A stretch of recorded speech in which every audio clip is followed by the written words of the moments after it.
abantu bamufashije ibikorwa nk'ivyo ngo motive nuko abaje basanzwe banditswe hariya byaramugoye.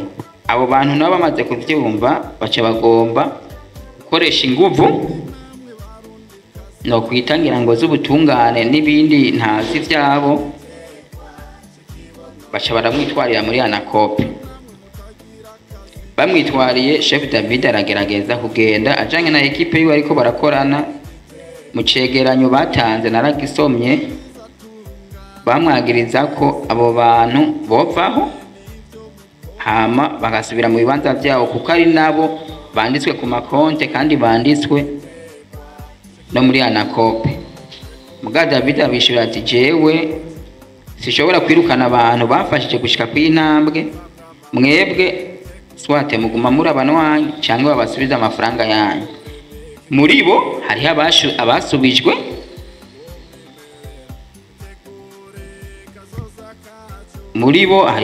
abasubijwe ariko hariho n'abandi bagumyemwo. Mugabo anakope itegekanya yuko hoba amatora ya bose kugira ngo bihitiremo indongozi zibayobora. Mwico gihe bamaze kubikora, Chef David araraba ingene vyogenda, araraba ati aca asaba muri anakope ko hotogwa cane abantu bari ku kivi bafise ico babazwa, kuko hari ama metropole atandukanye nkuko je nari ngahi Bujumbura nkaba ntanditswe, ariko akaba amaze kwakira abantu batari bake ndabinyuza muri societe baza ndabakira. Mugabo abandi nabo bagenda kare abantu batabazi kuko nta nico bari bakibabaza.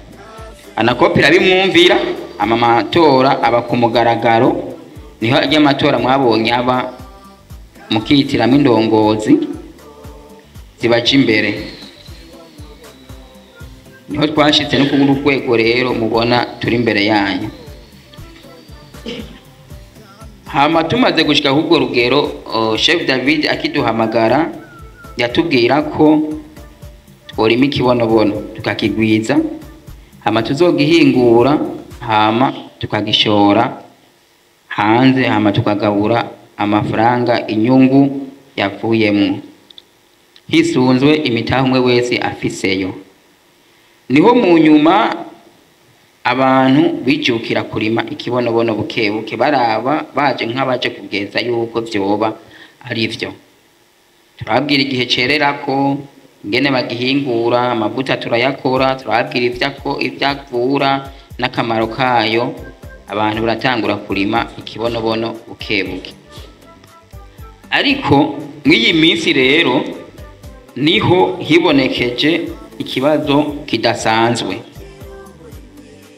Igihe umuntu ashoye itoni zibiri zikibonobono kandi uwo muntu sico yarimye, bo nico yagiye aritoragurira mu mihinga itandukanye kubera yumvise isoko muri Inaskoki arakizana. Cyayiboneka ko ikibonobono Inaskoki idashobora kugurira uwo muntu ubwo nyene kuko atahantu ari kigarwa rusangi. David ahanuje abantu mu by'ubutunzi, nawe nyene arabona ko ikigiga rusangi gikwiye kubaho. Ariko subira inyuma gato, mu ntango babantu nababwira ubwa mbere bataragira ibyo baza kutabatanganya muri anakope, hari haje ikiciyumviro cyo gushinga ikigega rusangi cy'abaremye b'ikibonobono. Benshi muri ngaha ndibaza hari abo cyatanguye bahari bari bashyizemo n'imitahe, mugabo mu nyuma baramenyeshwa ko bosubizwa amafaranga yabo ababikunze, abatabikunze nabo boyashira mu mitahe yo mu kibonobono. Ndibaza utasiguje birebire ntiyamenye icabaye, ariko ingana kibabwire ikintu cyabaye. Bajya abantu bamaze kubona muri anakope babategetse ko bamatora, kandi hagashigwa imbere mu bitoza abantu bari ku kivi.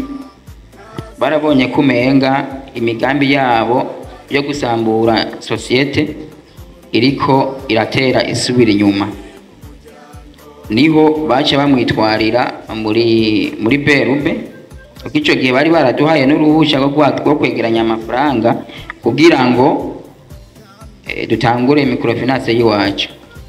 Amafaranga ariko aregerana, rero baca bamwagiriza ko ariko aregeranya amafaranga yiba bene gihugu.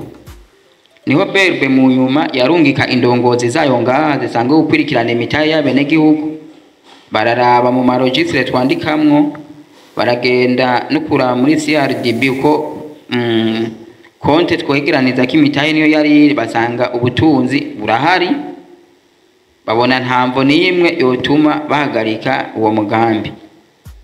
Ariko mu nyuma hari ikiganiro chef wacu yatanze ku kimenyesha makuru citwa awake. Rero mu kuvuga baca bayicumudya, ntituzi impamvu bavyanditse, baca bandika ko David asanzwe arongoye microfinance y'abarimyi b'ikibonobono mu Burundi n'ayandi majambo munsi. Berube nayo agira afise abayiguma bacungera ibintu, baba bayibonye kera, baca bafatanya na rya kete basanga bafise iwabo ryanditswe na bantu bagiriza David kari kariba, naho bari barungitse abantu ngaha basanga ibintu biratunganye, baca bamuha ijambo bakunda gukoresha igihe Berube kwandikiye ikete, baca baramwandikira iryo kete, baramutuma ko yoza kuri tore umenga ni correspondance, sinzi ijambo bakoresha, yuko yoza gutora iryo kete.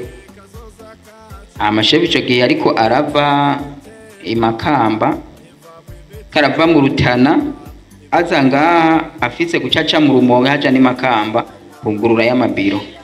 Ntivyamworoheye, arabaza umuprose dufise muri Berube, aca mubwira ati igihe bimeze uko saba kubishira mu ngiro hakiri kare, kuko bamuhaye iminsi itarenga 15 yamaze gusubiza amafaranga abanyamuryango bayashize. Babimubwira hamaze kuva iminsi 5. Rero baci bicaboneka yuko baragatego hamwe tobishira mu ngiro, ashobora no guhura n'icago cyo kumufungisha, umugambo kabura hagaze. Uwo mukozi yamuhanura ati d'urgence abo bantu basubiza amahera yabo. Ntivyari gukunda yuko mwizongeno nababwiye yari afise no gukoranya inama ubwo nyene vyihuta. Niho baca bandika muri groupe ya WhatsApp ati muze mutore uburyo bwanyu, ibintu vyagenze kunuku, ababishaka batabishaka nabo mutanga uburenganzira, amafaranga yanyu ajanwe mu mitahe y'ikibonobono. Muri kibonobono dufise imigambi myinshi yo gukora. Abantu bagiye baravyumva kera ariko arabivuga, urabona ko umwana atari kirenga. Dufise imigambi 32 izokorwa muri societe kibonobono, ariko iyo migambi 32 yose izoba yubakiye ku biterwa bita ikibonobono.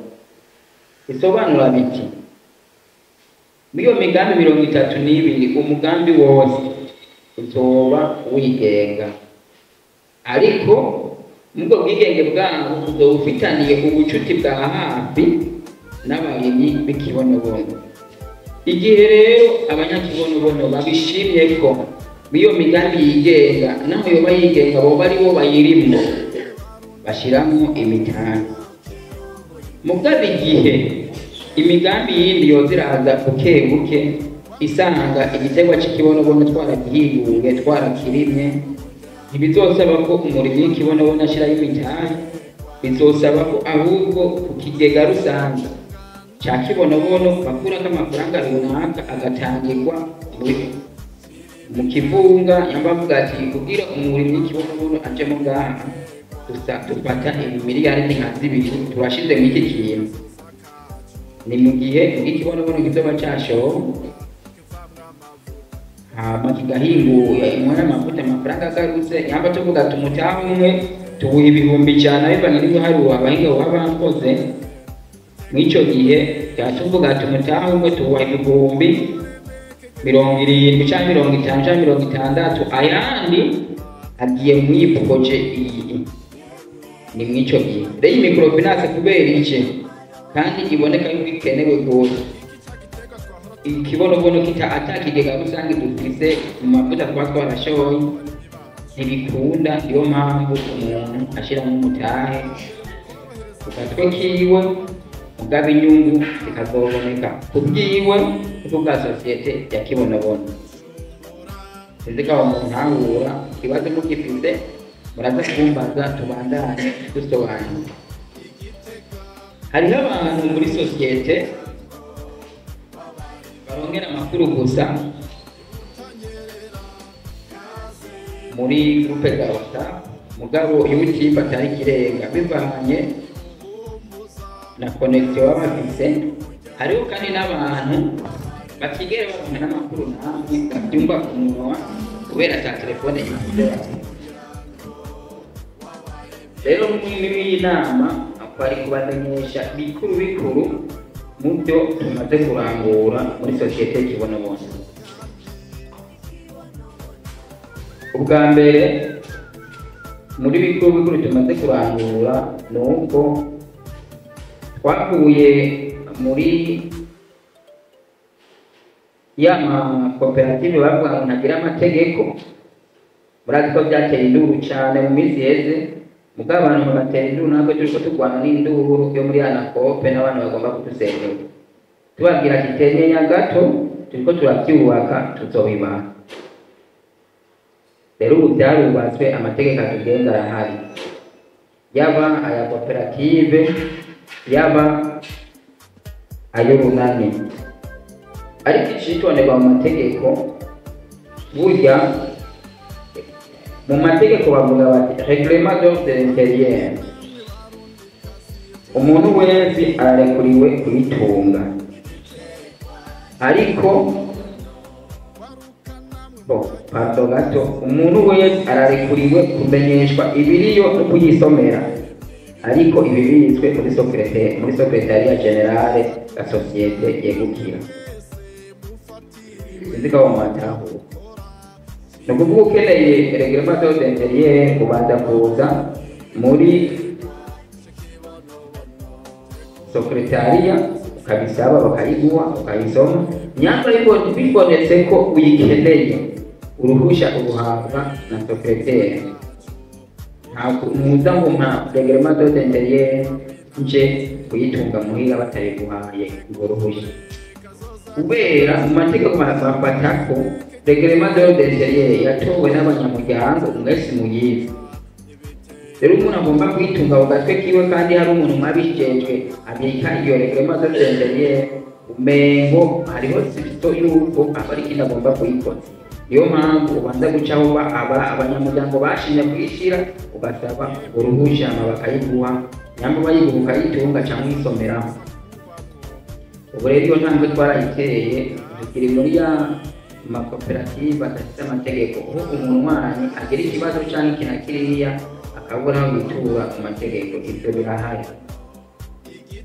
hama icya kabiri ariko twagiye turakora biboneka murabona nk'ubu abahora kera abaza badusanga muri biriri hariya turi kumwe na shefe turi hamwe ari bwa kabiri badusanga hariya twese turi hamwe ariko kunguku twashize hamwe twese abarundi warashoboye kuza turitera iteka turungurura amakoperative mu ntara zose amabiro ariho n'abakozi baho amanama kuri biro nationale murabona ko twatera iteka isare turiko turakoreramo n'iyiwacu izi ekipema zose mubona ngaha n'iziwacu n'igisare ikurikira ngaha ijya yindi uduze ngaha n'iyiwacu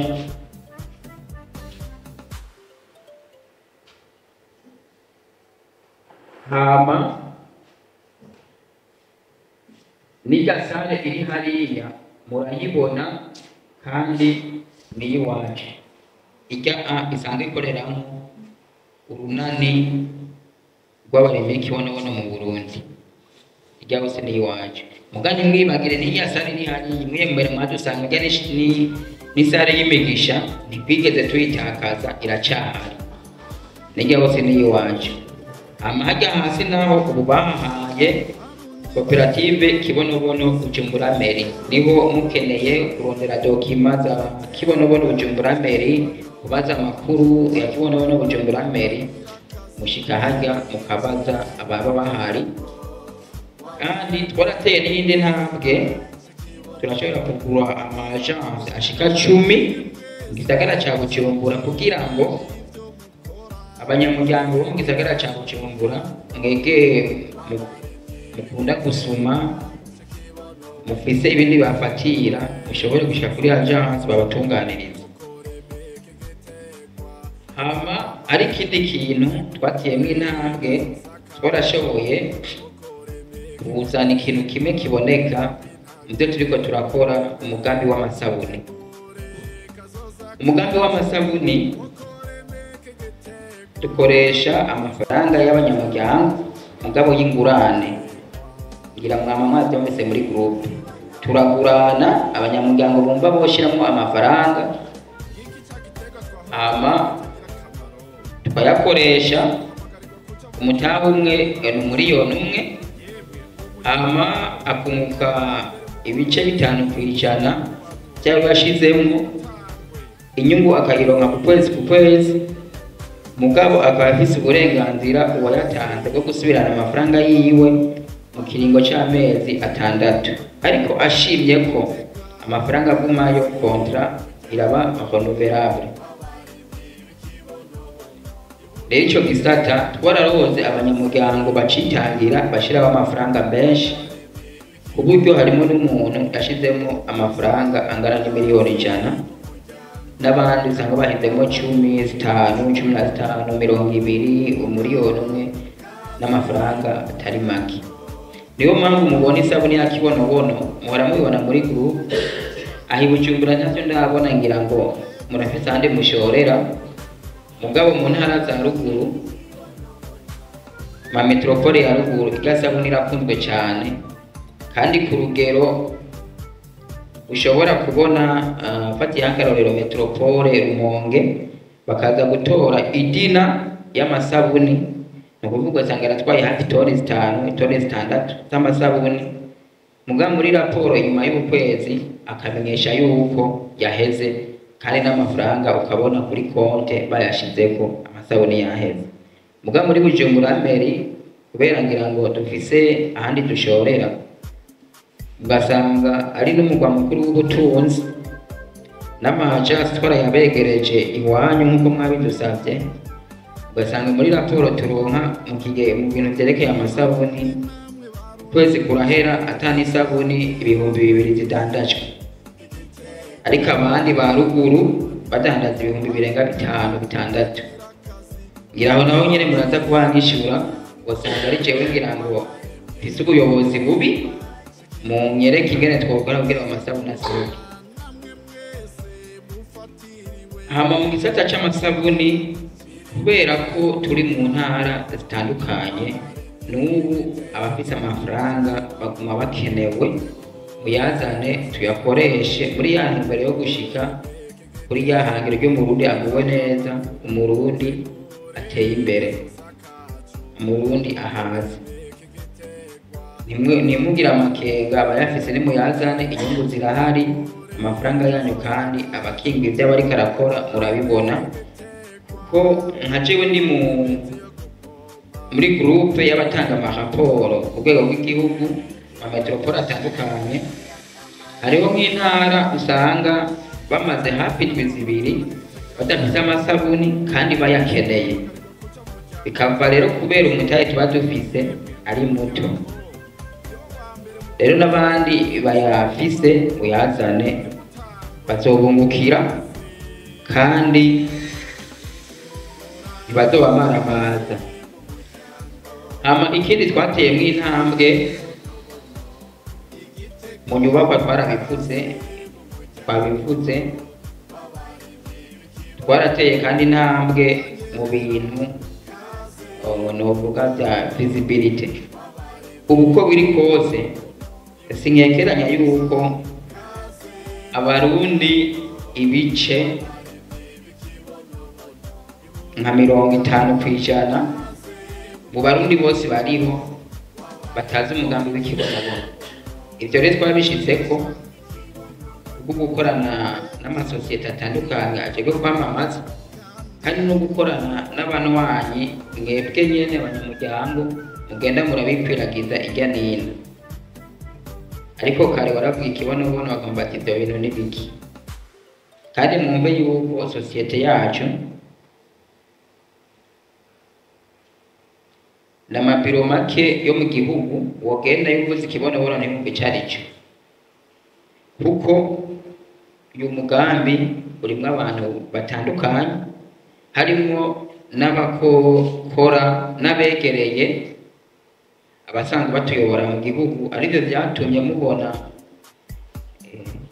nyene icubahiro umukuru w'igihugu cacu agiza kutugendera mu mirima amakadutera n'intege. Nimwibaze yuko ajya kuronka urugendo rw'umukuru w'igihugu mu byo bintu uri kurakora ari ibintu byoroshye, na cyane cyane twikibonobono nobabwiza ukuri nta audience presidentielle irabaho, nta audience urabona ngo David nabo bagendana ubagiye muri presidence gusigura umugambi, ntibiraba na rimwe. Ariko perezida makuru yaramushikiriye n'abandi abari twebwe adusanga ku kivi ko abandi babanza guca kumubimusigurira kuri presidence. Mumbe yuko rero ivyo muvuga birashika kure. Ni mwiyo ntumbero dukwiye no kwinengesera mu byo dukora, kuko ijwi ryacu rimaze gushika kure n'inyifato yacu irashika kure. Aho ni muri ya ntumbero ndiko ndababwira ko abantu benshi barafise amakenga, ndabizi, kandi umuntu ari muzima tegezwa gufite amakenga mu vyarimwe. Ariko ubuziranenge bw'uwafitiye amakenga nibwo bugenda buramuheza ya makenga yiwe.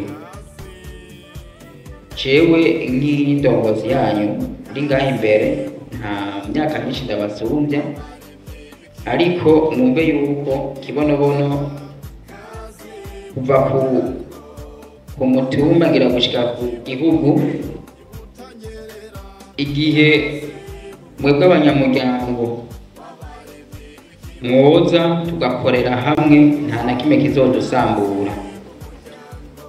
Hariho ijambo bama bakoresha na Chef David arakunda kurivuga, ubumwe ni ikimenyetso c'ubumana. Niyo mpamvu kenshi iyo umuntu agomba gutatanya canke kugira azane izindi nyigisho mu bandi bantu, ikintu ahera ko bwa mbere ni gusenyera ubumwe. Aho sinovuga ko byinshi muri kahise y'igihugu cyacu byagiye biraboneka igihe abasokuru bacu bari bunze ubumwe, Burundi bwari buteye imbere kandi bwari ku rugero rudasanzwe. Ariko igihe abazungu baje kuducura bufuni na buhoro, byarabonetse cyane ko bashize politiki imbere yo kugabura no kujyanisha abose rimwe, bituma bashika ku ntego yabo, barakuraho intwaro yari isanzwe abarundi bayoboka kandi ibateje imbere. Birashobora no gushika kubyo ubona ubu turimwo, iryane turimwo, ubukene turimwo n'ibindi ntosobanura. Ariko kugira ubwo bukene buhere n'izo njyane zibeho, nuko tugaruka ku kintu cy'umuco wo gushyira hamwe. Niho rero Chef David amaze kumenya uwo mugambi, Imana ikawumwishurira, yama yababwiye ingene uwo mugambi wamujemo. Si ibintu yize hanze, si ibintu yagiye kwiga ku ishure, cyangwa se undi muntu yamubwiye uwo mugambi. We wamujemwo kubanye n'ubuzima yakuriyemwo n'ico Imana imuhamagarira gukora, gushyira hamwe abantu kugira ngo abo bantu bagwanirize ubukene hamwe kandi biteze imbere. Rero amaze kuronka ubwo butumwa, Rafa Pasi yarabisiguye ingene yaburose ariko amaja mu Kibenga ngahantu baje gusengera akabishira mu ngiro buke buke. N'ubu abandanya dutera intege kandi naje mu mezi arenga ndwi maze mw'ibi bikorwa ndabona yuko intambwe ari nziza, ariko umuntu ntabura utunenge, utunenge uriya utunenge. Utwo rero nitwo umwasi ashobora kubakirako kugira ngo adutatanye azane ibintu vyiwe. Rero mw'iyo ntumbero twabatumyeko mw'inama kugira ngo muri bwa bumwe mwumve ibyo turiko turakora, mwumve niyo tuja. C'est vrai, hariyo ibibazo nagiye ndabazwa buke buke naho ntaciye kubyishura by'uko umenga societe cooperative Kibonobono uwo muntu baturungikiye yongere yamba ariko agaseke yadutekereye akaturoze. Hama abantu byo twavuze ni byinshi, ariko twagiye turaca hirya no hino. Nizere ko mwagiye murandika ibibazo, muza murabyandika, muze kubaza amakenga mufise, akangonongono mwamufise, byinshi muraza murabironkera mu bibazo muze kuba mufise, abazuza tugire Kibonobono.